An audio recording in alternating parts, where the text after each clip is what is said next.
통합어약백서 3 노수현 원장님의 쉽게 풀어놓은 엄양 오행과 5장. 오늘은 챕터 2 오행의 개념에 대해서 읽어보겠습니다. 한의학의 가장 기초적인 두 가지 개념은 원기와 엄양에 대해 알아보았습니다. 우리 사람들은 원기를 의지하며 살아갑니다. 원기는 인체에서 끊임없이 운행하며 마치 자연의 물과 같이 땅의 물은 끊임없이 수증기가 되어 공중으로 올라가 구름이 되고 다시 비가 되어 땅으로 내려와 이렇게 계속 상승과 하강하면서 상승하면 양이고 하강하면 음이 됩니다. 엄양은 이렇게 원기가 작동하는 두 개의 상태이자 몸속의 양기와 음기라고 오해를 합니다. 이제 이 원과 오행의 관계를 알아보겠습니다. 오행도 원 안에 있습니다. 엄양 오행의 본질은 옛 사람들이 천지 만물을 연구한 분류법입니다. 인체의 원기만 작동 중에 엄양 오행인 것이 아니라 만사 만물은 모두 엄양 오행의 성질을 가지고 있습니다.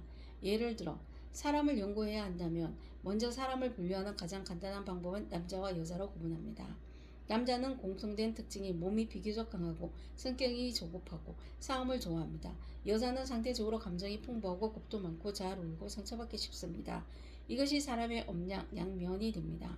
하나는 남자의 정신, 하나는 여자의 부드러운 기운입니다. 우리의 인체의 원기 작동에 대해서는 원기가 상승할 때 양이 된 상태에서 사람의 몸은 그만큼 활성화되고 잘 움직이고 성격은 활발합니다. 이때 그의 원기는 밖으로 발산됩니다. 예를 들어 술에 취하면 대담해지고 평소에는 하기 싫은 말, 감히 하지 못하는 말도 하고 감히 할 수 없는 일도 감히 할 수 있게 됩니다.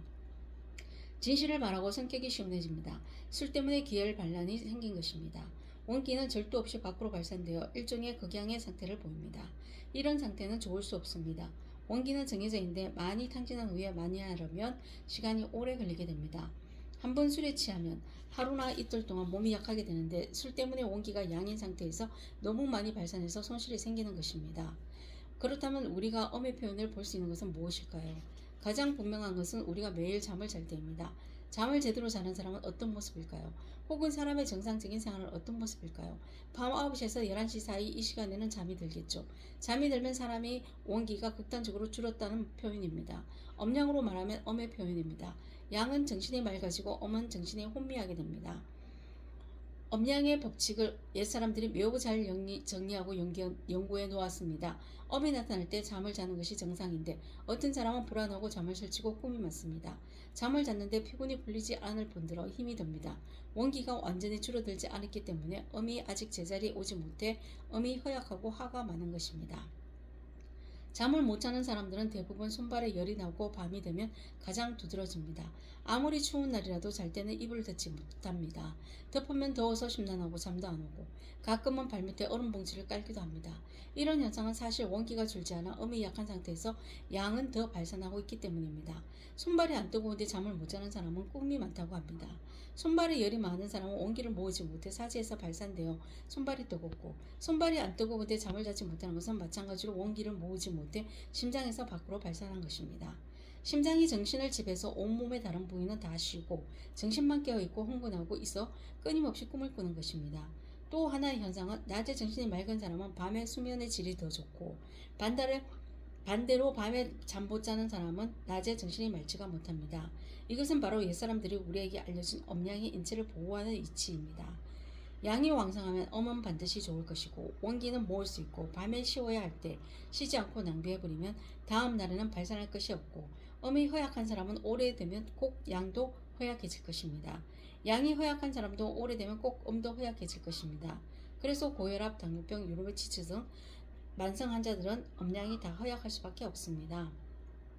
젊은이들은 단순히 엄이 허약하거나 양이 허약할 수도 있지만 노인성 질환, 만성 질환 같은 병의 경우에는 엄이 허약하거나 양이 허약할 수밖에 없고 엄양이 모두 허약하게 됩니다. 오행도 여전히 원기 연구를 위해 원기 운행 작동을 이용해 질병을 치료하고 건강을 되찾기 위해 분류해 놓은 규칙입니다. 오행은 엄양을 기반으로 하여 엄양보다 더 세분화된 것입니다. 오행의 분류 규칙에 대해서 잘 이해가 되지 않을 수 있습니다. 오행은 다시 5가지 목화, 토, 금, 수의 물질로만 생각하면 너무 일방적인 잘못된 생각입니다.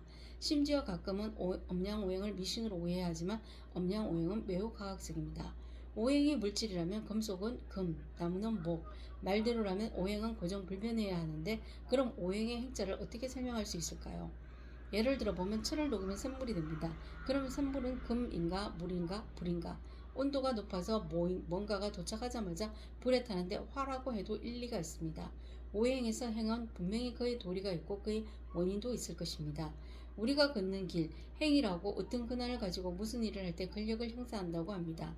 행의 의미는 분명히 움직인다는 것이고 또한 변화가 생긴 것을 의미합니다. 마치 걸음을 걸어서 움직이면 위치가 바뀌고 근력을 형성하면 뒤에는 변화가 일어나죠. 때문에 행이라는 글자의 진정한 의미는 운동이고 변화입니다. 행의 의미를 잘 이해하고 오행에 대해서 알아보면 오행을 물질로만 생각했다면 아주 폭좁은 이해였다는 것을 느끼실 겁니다. 사실 오행은 변화할 수 있는 5가지 움직임입니다. 여기까지는 어느 정도 이해하셨을 겁니다. 자연의 물은 끊임없이 순환하고 있다는 것을 알 수 있습니다. 땅속의 물을 포함해서 다 물이고 액체입니다. 물은 열을 받으면 증발합니다. 꼭 주의할 것은 조건이 붙습니다. 열을 받아야 한다는 것입니다. 그래서 물은 반드시 열을 받아야 증발할 수 있고 수증기로 변할 수 있습니다. 수증기는 일반 공기보다 가벼워서 위로 움직이고 공중에서 일정한 고도에 도달한 후 추위와 만나면 구름이 됩니다. 여기 또 다른 관건은 수증기가 추위와 만나면 연결되고 결국 구름이 되고 다시 액체의 물, 비가 돼서 떨어지면 땅으로 돌아오는 것이 물의 순환 과정인데 원을 형성합니다. 형성된 원은 두 분류로 나뉘는데 열을 받으면 상승하게 되는데 이것이 양이고 추위와 만나면 하강하게 되는데 이것이 음입니다. 이 원, 음양을 좀 더 세분화시켜 보면 주의할 점은 이 순환 과정에서 4개의 뚜렷한 점이 있다는 것을 알아두셔야 합니다. 첫 번째는 땅이나 땅 속의 물입니다. 물을 전제로 하고 두 번째는 공중으로 올라가고 있는 수증기인데 열을 받으면 수증기로 변화하고 세 번째는 하늘의 수증기가 추위를 만나서 구름이 되고 네 번째는 떨어지고 있는 비. 이렇게 4가지 형태가 운행됩니다. 사실 이 4가지는 아직도 완전하게 정리되지 않았고 또 다른 형태는 다양한 동물과 식물의 몸에 존재하는 물입니다. 예를 들어 우리 몸은 나이에 따라 몸에 수분이 들어있는 비율이 다릅니다. 어린이의 90%는 물이고 나이가 들수록 수분이 적으며 노인의 경우도 60% 정도입니다. 물이 없으면 살 수 없습니다. 식물은요? 나무 한 그루에 물은 엄청나게 많고 인체에 있는 물, 나무에 있는 이 물은 모든 물의 운행 과정에서 큰 부분을 차지합니다. 옛 사람들은 매우 총명합니다. 그들은 이 5가지 변화를 관찰해냈고 물뿐만 아니라 모든 물질에도 이 5가지 변화가 있다는 것을 발견했고 또 오직 이 5가지 변화밖에 없다는 것을 알고 있었습니다. 이 5가지 변화를 오행이라고 합니다. 때문에 음양 오행은 모두 옛사람들이 만사 만물을 연구할 때 그들이 정리한 분류 법칙입니다. 다시 물 순환을 바탕으로 해서 생각해보면 물이 순환하는 과정에서 서로 대립하는 한 쌍의 움직임이 뚜렷하지 않나요? 바로 하나는 열을 받아 상승이고 다른 하나는 추위를 만나 하강하는 것입니다. 우리는 상승의 과정을 양이라 하고 하강의 과정을 음이라고 합니다. 이렇게 음양이 구분됩니다. 우리 한의학의 음양은 사실 온기의 상승과 하강의 변화를 말하는 것입니다. 한의원에 가서 진찰을 받을 때 양이 허약하다고 하면 원기가 올라가지 못하는 것이고 음이 허약하다고 하면 원기가 내려오지 못하는 것입니다.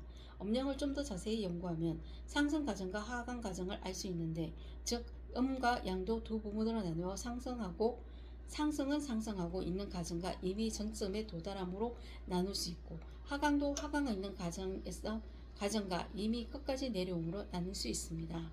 그래서 이 순환은 물의 순환이든 우리 몸의 이 원기의 순환이든 모두 이 4부분으로 나눌 수 있습니다. 상승하고 있는 과정, 이미 정점에 도달한 과정, 하강하고 있는 과정, 이미 끝까지 내려온 과정 이렇게 4부분으로 나눌 수 있습니다. 음양오행은 모두 옛사람들의 분류법이라고 말한 적이 있습니다. 세상의 모든 것은 가장 간단한 방법으로 2가지로 나눌 수 있는데 하나는 상승이고 하나는 하강. 이것이 음양입니다.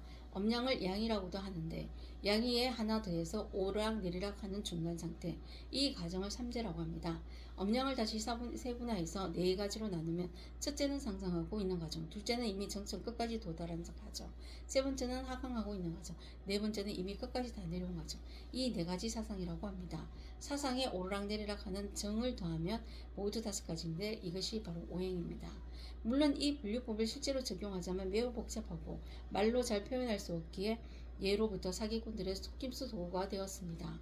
하지만 본질은 분류법입니다. 이 분류법을 기초로 하고 옛 사람들은 연구를 하면서 또 하늘과 땅 사이의 길을 발견했는데 상승할 때 특히 식물과 동물의 성장에 도움이 된다는 것을 알았습니다. 예를 들어 봄과 여름은 천지의 기운이 올라갈 때고 만물이 소생하고 초목이 삭을 틔우고 겨울잠을 자는 동물이 밖으로 나오고 짝짓기, 산란, 번식을 합니다. 인체로 마찬가지도 인체도 마찬가지로 원기가 올라가고 활력이 생기면 머리가 맑아지고 사지에 힘이 생기고 운동 욕구가 생기게 됩니다. 이럴 때는 무슨 일을 하든지 능률이 매우 높고 힘이 세게 됩니다. 반대로 기가 떨어지는 가을 겨울은 식물의 잎은 떨어지고 풀도 죽고 작은 벌레는 죽습니다. 큰 동물들은 겨울잠을 많이 자는데 먹지도 마시지도 않고 움직이지도 않으며 죽은 것과 같습니다. 인체도 마찬가지로 밤에 온기가 내려가면 사람은 자야 하고 졸리면 눈을 못 뜨고 정신이 없습니다. 머리가 어지럽고 힘이 빠지면 수면 상태에 들어가야 합니다. 만물이 다 똑같은 법칙입니다. 모든 동물과 식물, 심지어 날씨도 이 규칙에 부합합니다. 고대이들은 성주생, 온기가 위로 올라갈 때 그것이 생기발랄하고, 두 번째 생은 온기가 올라가면 살고 온기가 감소되면 기운은 사기를 띠고 죽는다. 옛 사람들은 이 네 가지 방향을 비교하여 동쪽은 생기가 넘치고 남쪽은 뜨겁고 각종 동식물이 무성하며 서쪽은 사막과 일교차가 크며 동식물의 종류도 적다. 북쪽은 추위를 나타냅니다. 이렇게 동서남북은 마침 사상의 특성을 띠고 있습니다. 그래서 동쪽은 목, 천지의 기운이 상승하는 곳, 남쪽은 너무 왕성하다 하여 화로 열을 표현하고, 서쪽은 천지의 기운이 떨어진다 하여 금으로 사기를 표현하고, 북쪽은 수로 추위를 나타냈습니다. 엄양오행의 양이 삼재, 사상, 오행, 팔계는 옛 사람들이 천지 만물을 연구하는 하나의 법칙일 뿐입니다. 신비한 것도 아니고 미신도 아닌데 장기적인 역술가나 점술가들의 사기 행위로 미신의 대명사로 사용된 것입니다.